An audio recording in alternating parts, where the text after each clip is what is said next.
ठीक है, तो चलिए शुरू करते हैं। आज हमारे पास यूजीसी नेट इंग्लिश दिसंबर 2025 की तैयारी कर रहे एस्पिरेंट्स के लिए एक बहुत ही शानदार विषय है, और वो विषय है लिटरेरी थियरी।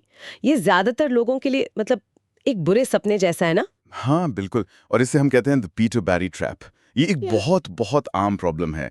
एस्पिरेंट्स वो बिगिनिंग थ्योरी उठाते हैं, स्ट्रक्चरलिज्म तक पहुंचते पहुंचते सिर में दर्द होने लगता है और बस किताब बंद।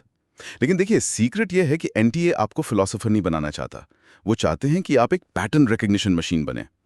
तो आज के हमारी इस गहरी पड़ताल का मिशन ही यही है। सिर्फ थ्योरी को पढ़ना नहीं, बल्कि उसे जीतना कैसे है। हम सिर्फ रटने की बात नहीं करेंगे, हम कॉन्सेप्ट्स को जोड़ेंगे।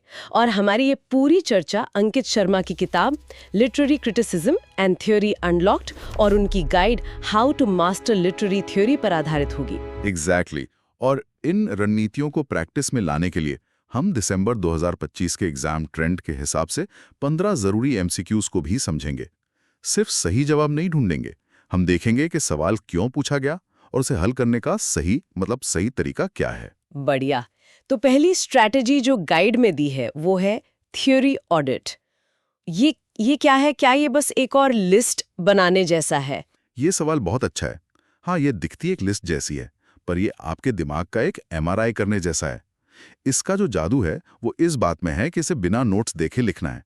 जब आप अपने दिमाग को जोर देते हैं इन्फॉर्मेशन रिट्रीव करने के लिए, तो वो एक्टिव रिकॉल होता है। और जहां आप अटकते हैं, जहां खाली जगह रह जाती है, वही हैं आपके रेड जोन्स। अच्छा, तो ये एक तरह से अपनी कमजोरियों को पहचानने का तरीका है एग्जाम से पहले। गाइड में एक और दिलचस्प बात कही गई है कि आसान विषयों से शुरू करने की सलाह गलत है। आप डेरिडा को परीक्षा से एक हफ्ते पहले के लिए नहीं छोड़ सकते। प्रिसाइसली, वो तो डिजास्टर है। आपके दिमाग की जो हाई क्वालिटी प्रोसेसिंग पावर है वो लिमिटेड है, तो उसे सबसे मुश्किल कॉन्सेप्ट पर पहले इस्तेमाल करना चाहिए, जैसे डीकंस्ट्रक्शन या साइको एनालिसिस, जब आपका दिमाग फ्रेश हो। ये बात तो सही है। अच्छा, अगली स्ट्रैटेजी मुझे बहुत पसंद आई, क्रोनोलॉजी मास्टर मैप।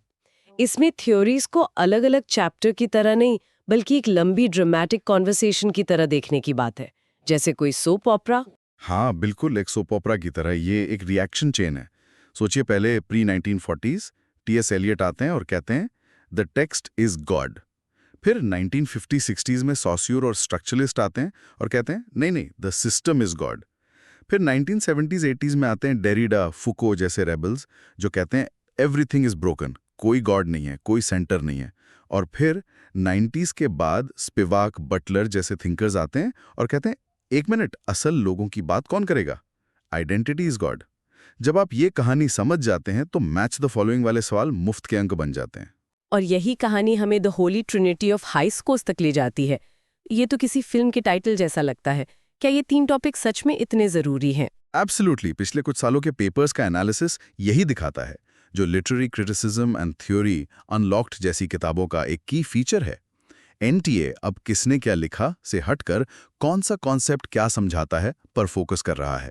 और इसके 3 पिलर्स हैं। पहला स्ट्रक्चरलिज्म, जिसमें सस्योर का लैंग और पैरोल समझना फंडामेंटल है। दूसरा पोस्ट स्ट्रक्चरलिज्म, ये मेन बैटलफील्ड है, डेरिडा का डिफरेंस और फुको का डिस्कोर्स। और तीसरा कल्चरल स्टडीज, खास तौर पर स्टुअर्ट हॉल और द बर्मिंघम स्कूल। किताब में जो एस्टन एग्जाम टैग्स हैं वो एक तरह से हीट मैप हैं, जो दिखाते हैं कि ये हाई वैल्यू एरियाज कहाँ हैं। ठीक है, अब सवालों पर जाने से पहले आखिरी स्ट्रैटेजी, क्वेश्चन डिकोडर या ट्रिगर वर्ड मेथड। मतलब अपोरिया जैसा शब्द देखकर तुरंत दरीदा का ध्यान आना चाहिए। पर क्या ये थोड़ा रिस्की नहीं है? बहुत अच्छा पॉइंट है, और सावधान रहना सही भी है। ये कोई ब्लाइंड रूल नहीं है, ये एक ह्यूरिस्टिक है। जब आप एग्जाम में समय के खिलाफ दौड़ रहे होते हैं तो ये एक मेंटल शॉर्टकट है। अगर आपको पिनॉप्टिकन दिखे तो आपका पहला विचार फुको ही होना चाहिए।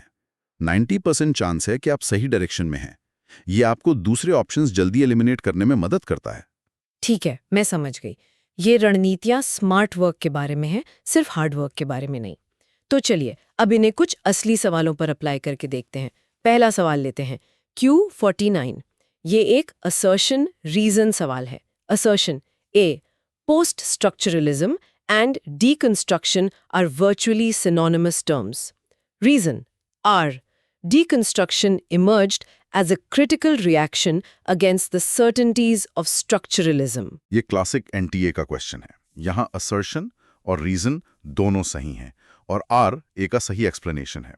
देखिए, पोस्ट स्ट्रक्चरलिज्म एक बड़ा फिलोसॉफिकल मूवमेंट है, एक बड़ा टेंट है, और डीकंस्ट्रक्शन उस टेंट के अंदर का सबसे मशहूर प्रैक्टिस है जिसे डेरिडा ने पायोनियर किया।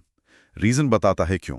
स्ट्रक्चरलिज्म ने एक स्टेबल सिस्टम बनाने की कोशिश की, डीकंस्ट्रक्शन वो रिएक्शन था जिसने कहा आपका ये सिस्टम रेत पर बना है। बहुत साफ हो गया। अब Q50 जो 100 सिर पे है, सवाल है, which of the following descriptions of the arbitrary nature of the sign as discussed in Coase general linguistics is incorrect? ये एक बहुत ही बढ़िया ट्रैप है। इसका सही जवाब है ऑप्शन 3, जिसमें सिंबल शब्द का इस्तेमाल हुआ है। कॉन्सेप्ट ये है कि सॉस्यूर के लिए एक साइन, जैसे पेड़ शब्द, पूरी तरह से आर्बिट्ररी है, लेकिन एक सिंबल, जैसे न्याय के लिए तराजू, वो कभी भी पूरी तरह से आर्बिट्ररी नहीं होता। उसमें एक नेचुरल बॉन्ड होता है। सॉस्यूर अपने टर्म्स को लेके बहुत प्रिसाइज थे। एनटीए बस यही देख रहा है कि आपको साइन और सिंबल के बीच का ये फर्क पता है या नहीं। समझ गई। अब सॉस्योर से आगे बढ़कर फ्रॉइड पर आते हैं। Q51 उनके ड्रीम सिंबल्स के बारे में है। Which of the following Freudian dream symbols is incorrectly matched? Options हैं pawns, yonic, flowers, yonic, towers, sexual pleasure और lances, phallic. यहाँ गलत है। Towers as symbols of sexual pleasure. Freud के अनुसार टावर एक फैलिक सिंबल है जो पुरुष अंग को रिप्रेजेंट करता है। की पॉइंट यह है कि फ्रॉइडियन सिंबल्स कॉन्क्रीट ऑब्जेक्ट्स को रिप्रेजेंट करते हैं, एब्स्ट्रैक्ट फीलिंग्स को नहीं। सेक्सुअल प्लेजर एक एब्स्ट्रैक्ट कॉन्सेप्ट है।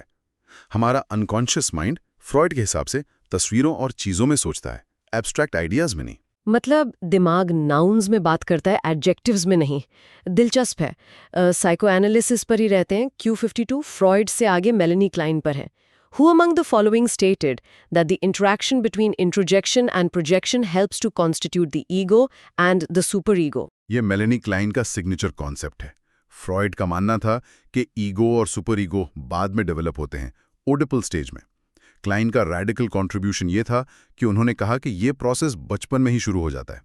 इंट्रोजेक्शन मतलब बाहर की चीज़ों को अंदर लेना, और प्रोजेक्शन मतलब अपनी फीलिंग्स को बाहर धकेलना। यही लेन देन हमारी पर्सनैलिटी बनाता है। ये उस सोप ऑपरा का एक बेहतरीन उदाहरण है जिसकी हमने बात की थी। क्लाइन फ्रॉइड को जवाब दे रही हैं। अब मन से हटकर टेक्स्ट पर आते हैं। Q53 एक और असर्शन रीजन सवाल है। Assertion A, the technique of art is to make objects unfamiliar. जैसे ही आप मेक ऑब्जेक्ट्स अनफेमिलियर देखें, आपका ट्रिगर वर्ड अलार्म बजना चाहिए। रशियन फॉर्मलिज्म, ये विक्टर श्क्लोव्स्की का फाउंडेशनल प्रिंसिपल है, जिसे डीफेमिलियराइजेशन या ऑस्टनिनी कहते हैं। इसका मतलब है कि आर्ट का काम हमें रोजमर्रा के ऑटो पायलट मोड से बाहर निकालना है। आर्ट हमें चीजों को सच में देखना सिखाती है, सिर्फ पहचानना नहीं। ये बहुत अच्छी एक्सप्लेनेशन है। अब एक ऐसे थिंकर पर सवाल जो हमारी रियलिटी को ही चैलेंज करते थे। Q54 पूछता है, Who became known as the notorious French postmodernist philosopher? ये तो जॉन बॉड्रियार्ड ही खो सकते हैं। उन्होंने ये उपाधि अपने प्रोवोकेटिव आइडियाज से कमाई। उनका सबसे मशहूर कॉन्सेप्ट है सिमुलैक्रा एंड सिमुलेशन। उनका तर्क था कि हम मीडिया की दुनिया में असलियत खो चुके हैं। उनकी सबसे नोटोरियस क्लेम थी the gulf war did not take place, जहां उन्होंने कहा कि मीडिया वर्जन इतना सैनिटाइज था कि वो एक हाइपर रियल इवेंट बन गया, असली युद्ध नहीं। एक नोटोरियस फिलोसोफर से एक जरूरी फेमिनिस्ट क्रिटिक तक, Q55 टोरल मॉय के वर्क्स पर है। सही कॉम्बिनेशन है sexual textual politics, what is a woman और फ्रेंच फेमिनिस्ट थॉट। वो इतनी महत्वपूर्ण क्यों है? टोरल मॉय जरूरी है क्योंकि वो एक मीडिएटर हैं। वो एंग्लो अमेरिकन फेमिनिज्म और फ्रेंच फेमिनिज्म के बीच एक पुल बनाती हैं। एंग्लो अमेरिकन फेमिनिज्म ज़्यादा प्रैक्टिकल है और फ्रेंच फेमिनिज्म बहुत ज़्यादा थियोरेटिकल। मोए की किताब सेक्सुअल टेक्सचुअल पॉलिटिक्स इन दोनों को समझाती है और क्रिटिक भी करती है, जिससे कॉम्प्लेक्स फ्रेंच थ्योरी एक्सेसिबल हो जाती है। एंग्लो अमेरिकन फेमिनिज्म की बात करें तो Q56 में एक मशहूर कोट है, Why did men drink wine and women water? क्या बात है, ये वर्जीनिया वुल्फ का कोट है, उनकी किताब अ रूम ऑफ वन्स ओन से। ये एक सवाल मटेरियलिस्ट फेमिनिज्म की नींव है। वो सिर्फ एक सोशल ऑब्जर्वेशन नहीं कर रही हैं, वो आर्ट बनाने के लिए ज़रूरी मटेरियल कंडीशंस पर एक गहरा आर्ग्यूमेंट कर रही हैं। बात सिर्फ टैलेंट की नहीं है, बात पैसे की, प्राइवेसी की, आज़ादी की है। वाइंग यहाँ इकोनॉमिक फ्रीडम को दिखाता है और वाटर उस डेप्रीवेशन को जो महिलाओं ने झेली। एक छोटे से सवाल में कितना कुछ छिपा है। अब Q57 एक मैच द फॉलोइंग है। कॉन्सेप्ट्स हैं हैबिटस, एनेक्लिसिस, फेटिशिज्म और हाइपर रियलिटी। ये क्लासिक एनटीए क्वेश्चन है। हैबिटस सोशियोलॉजिस्ट पियर बुर्दियो का कॉन्सेप्ट है। एनाक्लिसिस फ्रॉइड का साइकोएनालिटिक टर्म है। फेटिशिज्म थोड़ा ट्रिकी है। फ्रॉइड ने इसे मशहूर किया, पर टर्म पहले अल्फ्रेड बिनेट ने डिफाइन किया था। एनटीए को ये पहले कौन आया वाले डिटेल्स पसंद है। और हाइपर रियलिटी, जैसा हमने बात की, उम्बर्टो इको और बॉड्रियार्ड दोनों से जुड़ा है। चलिए Q58 पर चलते हैं, एलेन शॉवॉल्टर के बारे में। According to Ellen Showalter, in which phase of women's writing did authors imitate the prevailing modes of the dominant male tradition? ये उनके गाइनोक्रिटिसिज्म मॉडल का सीधा सवाल है। जवाब है फेमिनिन फेज, जो लगभग 1840 से 1880 तक था, जैसे जॉर्ज एलियट ने पुरुष पेन नेम का इस्तेमाल किया। इसके बाद आया फेमिनिस्ट फेज, जो प्रोटेस्ट का था, और फिर फीमेल फेज, जो सेल्फ डिस्कवरी का था। फेमिनिन, फेमिनिस्ट, फीमेल, ये क्रम और मतलब जानना बहुत जरूरी है। एक और मैचिंग क्वेश्चन Q59, फरल, ग्रैंड नैरेटिव, गेज और डाइजीसिस। ये लिटरेरी थियरी की वोकैबुलरी है। ग्रैंड नैरेटिव लियोटार्ड का टर्म है, वो बड़ी कहानियां जिन पर पोस्ट मॉडर्निज्म सवाल उठाता है। गेज लगभग हमेशा लॉरा मॉल्वी के मेल गेज की ओर इशारा करता है, और डाइजीसिस कहानी की अपनी दुनिया को कहते हैं। ठीक है, अब Q60, कल्चरल मटीरियलिज्म पर। Which characteristic is not included in Jonathan Dollimore and Alan Sinfield's definition of cultural materialism? इसका जवाब है ट्रांसेंडेंटल सिग्निफिकेंस। कल्चरल मटीरियलिस्ट इस विचार के सख्त खिलाफ हैं। वो नहीं मानते कि लिटरेचर टाइमलेस या यूनिवर्सल होता है। उनके लिए शेक्सपियर का प्ले जीनियस का काम नहीं, बल्कि एलिजाबेथन इंग्लैंड के मटीरियल और पॉलिटिकल कंडीशंस का प्रोडक्ट है। ये बहुत साफ डिस्टिंक्शन है। अब Q61, वापस फेमिनिज्म पर। According to Fiona Tolan, what is the single identifiable theme running through every feminist debate? जवाब है एसेंशियलिज्म। ये फेमिनिज्म के अंदर की सबसे बड़ी और लगातार चलने वाली बहस है। सवाल यह है, क्या कोई जन्मजात बायोलॉजिकल एसेंस है जो किसी को औरत बनाता है, या औरत होना पूरी तरह से एक सोशल कंस्ट्रक्ट है? हर फेमिनिस्ट थियरी को इस सवाल पर एक पोजीशन लेनी पड़ती है। Q62, एक और मैचिंग सवाल है, क्रिटिकल एसेज और उनके राइटर्स का। ये सवाल बताता है कि सिर्फ क्रिटिक का नाम नहीं, उनके की वर्क्स को जानना कितना जरूरी है।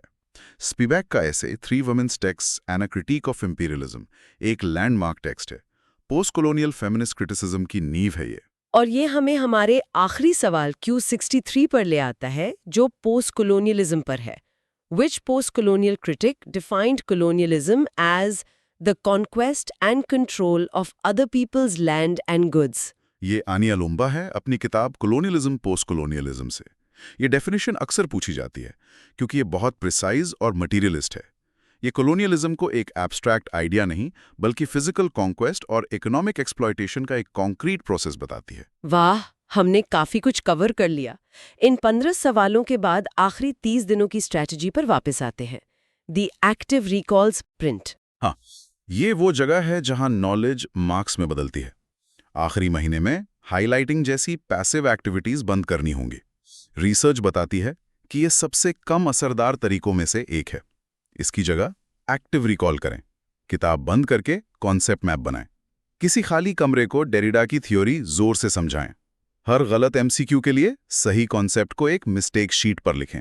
ये तो literary criticism in theory unlocked में दिए गए last minute revision LMR notes के विचार से बिल्कुल मिलता है। एग्जैक्टली। तो पूरा गेम प्लान संक्षेप में ये है, पूरी किताब ना पढ़ें, थ्योरी ऑडिट से अपने वीक एरियाज को टारगेट करें, टाइमलाइंस में सोचें, ट्रिगर वर्ड्स को पहचानें और एक्टिव रिकॉल की प्रैक्टिस करें। तो इसका मतलब ये हुआ कि लिटरेरी थ्योरी वो रुकावट नहीं है जो GRF पाने से रोकती है, बल्कि ये वो सीढ़ी है जो वहां तक पहुंचाती है। बिल्कुल। जब दूसरे फिनोमेनोलॉजी की डेफिनेशन याद करने में स्ट्रगल कर रहे होंगे, आप सही जवाब मार्क करके आगे बढ़ चुके होंगे। पर एक बात याद रहे, पुराने सवाल झूठे हो सकते हैं, क्योंकि NTA अपना लॉजिक बदलता रहता है। आपको सवालों के पीछे की सोच को समझना है। तो सुनने वालों के लिए एक आखिरी विचार। इन कॉन्सेप्ट्स में महारत हासिल करने के बाद आज का कोई एक कल्चरल टेक्स्ट, कोई फिल्म, कोई वेब सीरीज या कोई मीम क्या है जिसका एनालिसिस आज डिस्कस की गई किसी थ्योरी का उपयोग करके किया जा सकता है, लेकिन एक ऐसे नए तरीके से जो एनटीए ने अभी तक सोचा भी ना हो?